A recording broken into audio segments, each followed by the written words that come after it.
Assalomu alaykum hurmatli tinglovchilar.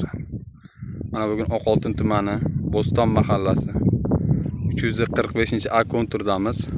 Bu konturimizda jami 32 gektar yer maydonimizga bir kontur bir maqsad bo'yicha poliz ekinlar, qovun mahsuloti yetishtirish rejalashtirilgan. Hozirgi kunda bu qovun mahsulotimiz salafan osti qovun mahsulotimiz yetishtirilib, pishib, yetishtirish jarayoniga yetib kelgan. Maydonimizning umumiy uzunligi, qovun maydonimiz umumiy keng nafasi gektar 32 gektarni tashkil qiladi.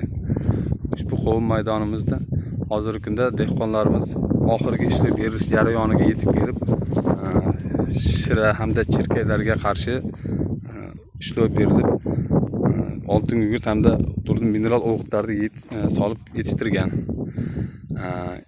Endi hozirgi kunda qovun mahsulotimizni deyarli pishib yetilish jarayonida turibdi. Ekilib sotish jarayoniga yetib kelgan. Dehqonlarimizda qovun mahsulotini umumiy rejalari, bu yilgi dehqonchilikdan oladigan rejalari yaxshi, ulkan.